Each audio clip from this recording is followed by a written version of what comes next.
جب دل ایمان سے اندھا ہو جاتا ہے تو پھر لوگ اپنے حالات کا علاج حالات سے کرتے ہیں. ایک حال کا علاج حال سے کرنا، ایک حال کا علاج اعمال سے کرنا. حضور اکرم صلی اللہ علیہ وسلم نے اپنے صحابہ کو ہر حال کا علاج اعمال سے کرنا سکھلایا تھا کہ فقر کا حال آوے تو کیا کریں. فاقہ آیا، آپ صلی اللہ علیہ وسلم مسجد میں آئے، 2 رکعت نماز پڑھی، پھر جا کر اللہ سے دعا کی، پھر جا کر پوچھا کھانا آیا کہ نہیں آیا، پھر آپ مسجد آئے، پھر 2 رکعت نماز پڑھی، پھر اللہ سے مانگا، پھر جا کر پوچھا کھانا آیا کہ نہیں آیا، پھر مسجد آئے، پھر 2 رکعت نماز پڑھی، پھر اللہ سے مانگا، پھر آ کر پوچھا کھانا آیا نہیں آیا.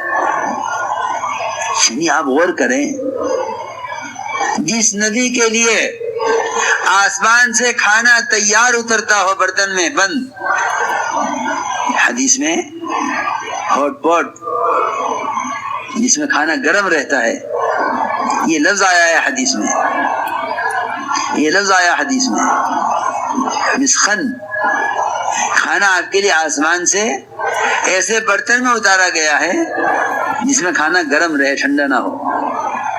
آسمان سے کھانا اتر کر آیا اور گرم کھانا تھا، آپ نے گرم کھانا کھایا، اور پھر بچا ہوا کھانا آسمان پر اٹھا دیا گیا.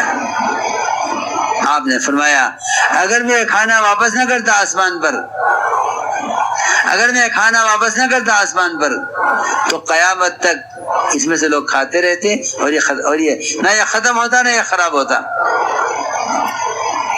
کیوں کہ جنت کی نعمتیں خراب ہونے والی نہیں اور جنت کی نعمت ختم ہونے والی نہیں.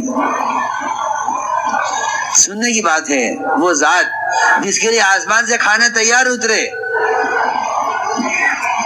وہ اللہ سے کھانا مانگنے کے لیے بار بار مسجد آویں، وہ بار بار دعا کریں، اپنی امت کو اللہ سے لینا سکھلانے کے لیے، اپنی امت کو اللہ سے لینا سکھلانے کے لیے. میرے دوستو، بزرگو، عزیزو، ہم نہیں کہتے کہ اسباب چھوڑ دو، بالکل نہیں.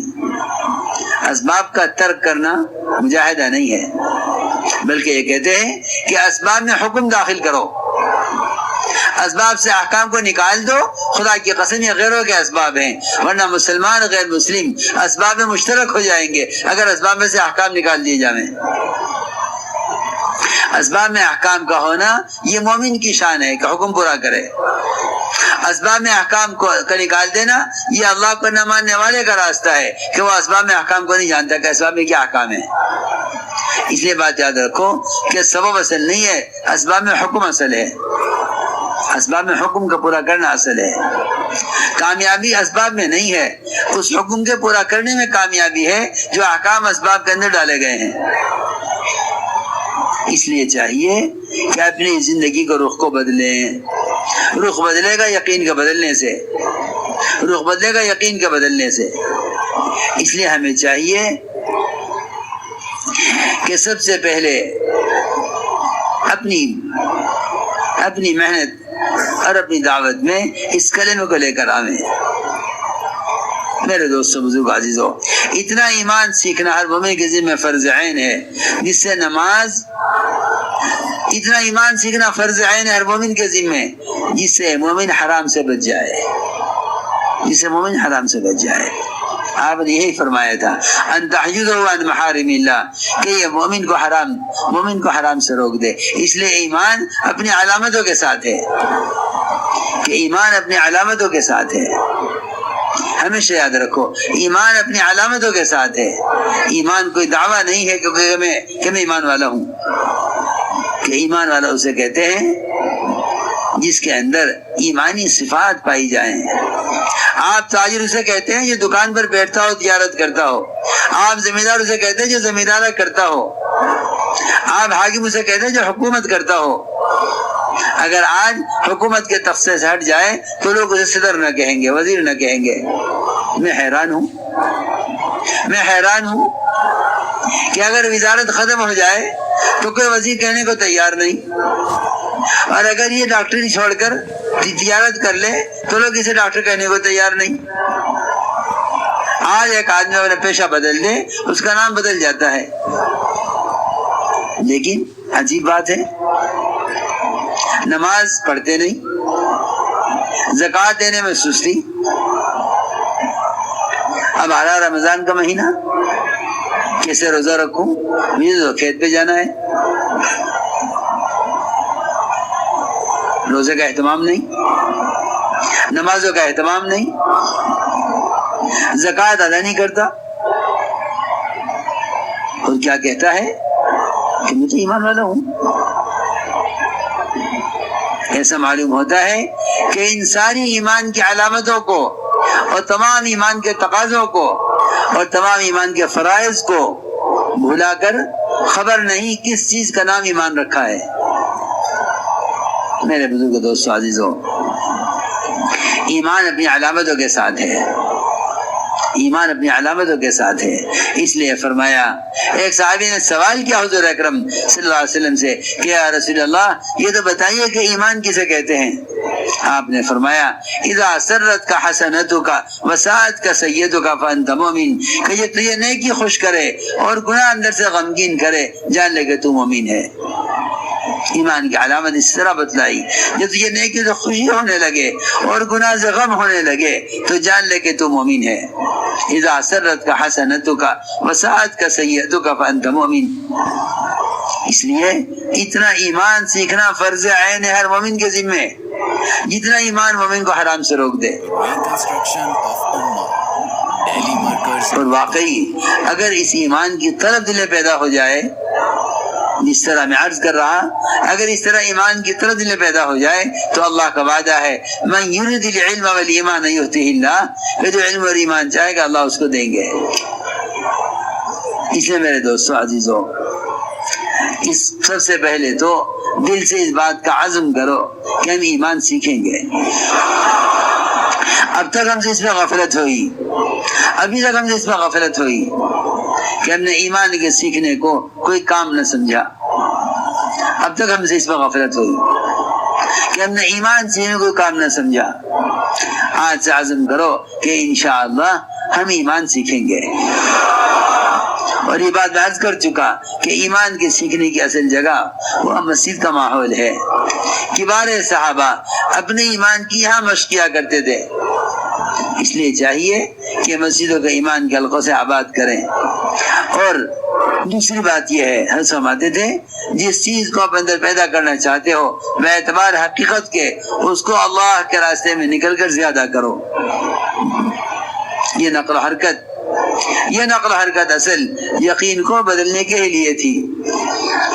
حضرت فرماتے تھے کہ اگر میں اس کام کا کوئی نام رکھتا تو اس کا نام تحریک ایمان رکھتا، کہ یہ محنت اپنے یقینوں کو بدلنے کے لیے ہے۔ اس کے لیے سب سے بڑا اس امت کا فریضہ وہ دعوت اللہ ہے کہ اپنے دین کو لے کر حرکت میں آؤ۔ میرے بزرگ دوستو عزیزو، خروج اور نفر، اللہ کے راستے کی یہ نقل و حرکت، یہ دعوت کا قوام ہے، یہ دعوت کا اصل کام ہے کہ امت تک دین کو پہنچانا۔ حضور اکرم صلی اللہ علیہ وسلم نے اپنی امت کو متحرک بنایا تھا۔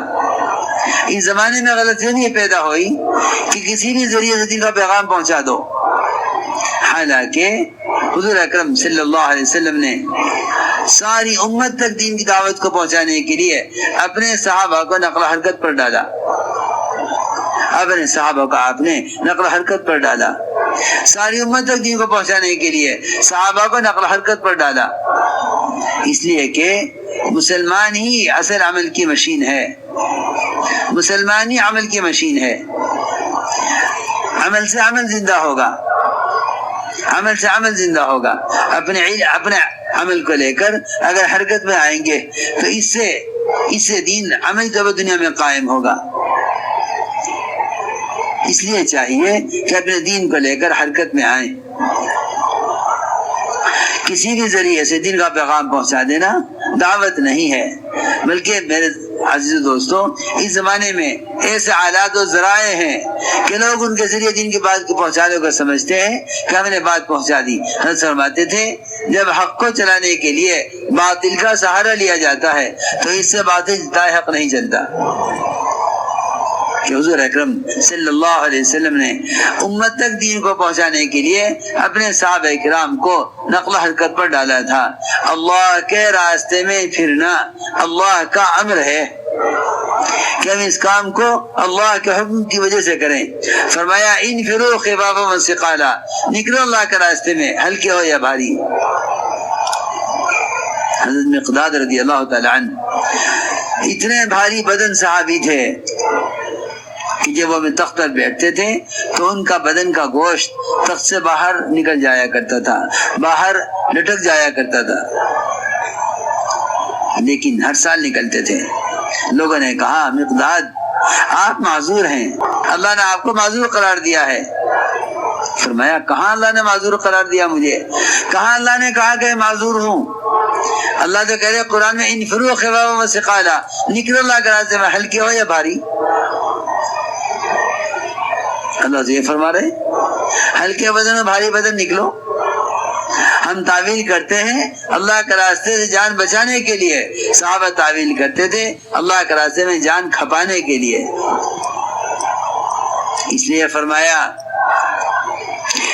فرمایا قرآن میں وَأَنفِقُوا فِي سَبِيلِ اللَّهِ وَلَا تُلْقُوا بِأَيْدِيكُمْ إِلَى التَّهْلُكَةِ، کہ اللہ کے راستے پھرنے میں مال خرچ کرنے میں کمی مت کرو۔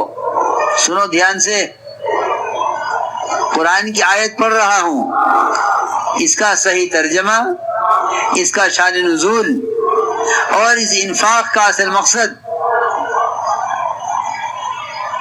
اس کو سمجھنا چاہیے۔ فرمایا قرآن میں وَأَنفِقُوا فِي سَبِيلِ اللَّهِ وَلَا تُلْقُوا بِأَيْدِيكُمْ إِلَى التَّهْلُكَةِ، اللہ کے راستے میں پھرنے پر، اللہ کے راستے میں دعوت اللہ کے لیے پھرنے پر مال خرچ کرنے میں کمی مت کرو۔ اللہ کے راستے میں پھرنے پر مال خرچ کرنے میں کمی مت کرو، ورنہ اپنے ہاتھوں اپنے آپ کو خود ہلاکت میں ڈالو گے۔ قرآن کہہ رہا وَأَنفِقُوا فِي سَبِيلِ اللَّهِ وَلَا تُلْقُوا بِأَيْدِيكُمْ إِلَى التَّهْلُكَةِ، اللہ کے راستے پھرنے پر مال خرچ کرو، اس میں کمی کر کے اپنے ہاتھوں اپنے آپ کو ہلاکتیں مت ڈالو۔ یہاں اللہ کے راستے کے انفاق سے خروج پر خرچ کرنا مراد ہے۔ دیکھو سنو غور سے، انصار مدینہ خیالی آیا، جس طرح روایت میں ہے اس طرح عرض کروں گا، بلکہ خود پڑھا کرو حیات الصحابہ۔ حیات الصحابہ میں صحابہ کے خروج کے واقعات اس لیے جمع کیے ہیں تاکہ ہمارے مجمع میں اور عام امت میں اس راستے کے لیے نقل و حرکت کا ایسا جذبہ پیدا ہو جیسے جذبہ صحابہ کے زمانے میں تھا۔